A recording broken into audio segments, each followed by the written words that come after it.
We know the stories. There are stories, or they're the stories of friends and loved ones who've had these experiences and made a decision to end a pregnancy. Perhaps it was someone who was not ready to be a parent,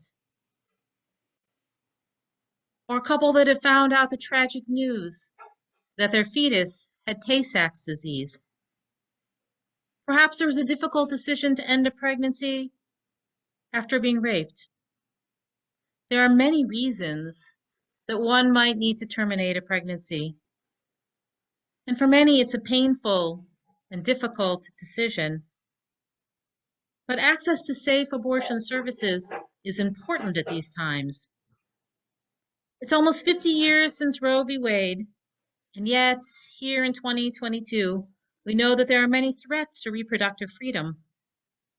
The National Council of Jewish Women has dubbed this Shabbat Reproductive Shabbat.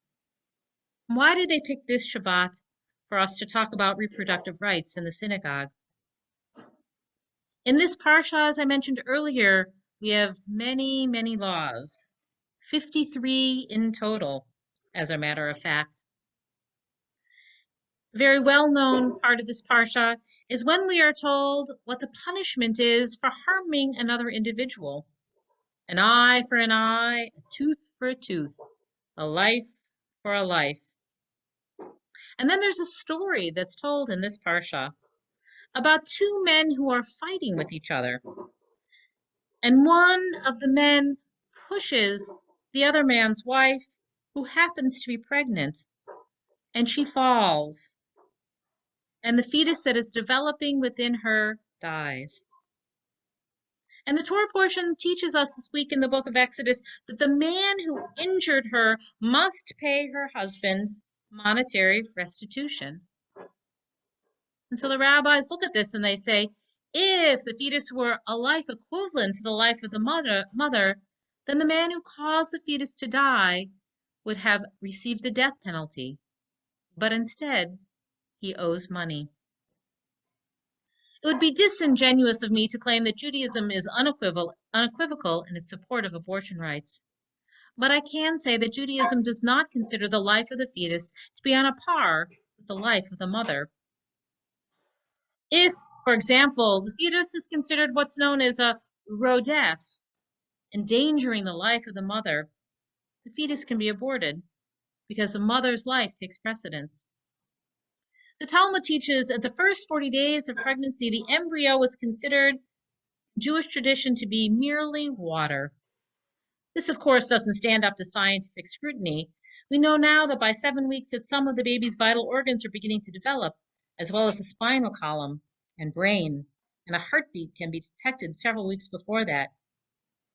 But even though this teaching is not scientifically sound, it does indicate that the embryo at this stage could not survive outside the womb.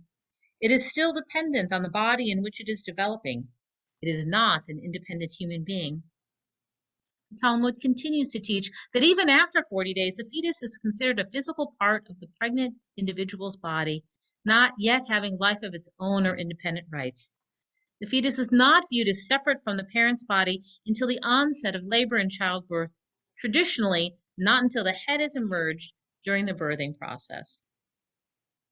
Not all parts of the Jewish community are pro-choice, but many are, because they see that Judaism is nuanced in its ways, the ways of use of the fetus. It is a life, but not a life on par to the life of the person carrying the fetus. This is, of course, in contrast to some Christian denominations that insist that life begins at conception. Judaism does not make this claim. Now, many of you this evening listening don't need convincing to stand up for reproductive rights.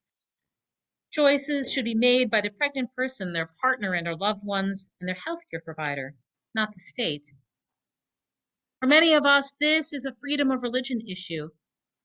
If not everyone agrees when life begins, then to impose a particular definition of when life begins is to encroach on the religious beliefs of others. Yet there are laws cropping up in states around the country undermining the right to safe and accessible abortions. Just last May, Texas Governor Greg Abbott signed a state law that effectively bans abortions after the 6th week of pregnancy, sooner than many people learn they are pregnant. This law violates the ruling in Planned Parenthood versus Casey from 1992, which protects the right of the woman to choose to have an abortion before viability and to obtain it without undue interference from the state. Nevertheless, the law took effect after the Supreme Court refused to grant a group of litigants emergency request and block it. And there have been bills introduced in Florida, Arizona, and West Virginia, among others, that would ban abortion after 15 weeks, still too early for a fetus to be viable outside the womb. These laws are chipping away slowly at Roe v. Wade. Given the current makeup of the Supreme Court, many of us fear that Roe v. Wade could be overturned. We can't just assume that because it's almost 50 years old that it is settled law. We need to be vigilant. Many of us know that the wealthy and those who have access will still be able to get abortions even if they're restricted, because people who have that kind of access can travel to another state if they live in a state where abortion access is restricted. The poor and disadvantaged are affected the most severely by these laws. And so this issue of the restriction of abortion is not just one about our own bodies, but it's a justice issue. Those who are too poor to afford an abortion have already, for 40 years, due to the Hyde Amendment, faced virtually insurmountable obstacles to accessing abortion. The Hyde Amendment has blocked federal Medicaid funding for abortion services. Since 1994, there have been some exceptions to that, when continuing the pregnancy will endanger the patient's life, or when the pregnancy results from rape or incest. But this means that Medicaid cannot cover abortion even when a patient's health is at risk and their doctor recommends that they get an abortion.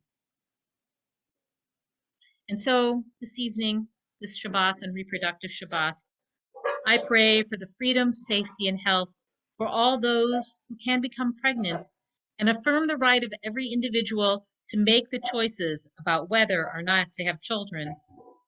In fighting for abortion rights, we don't deny the sanctity of life, but recognize that our tradition is not black and white when it comes to the status of the fetus.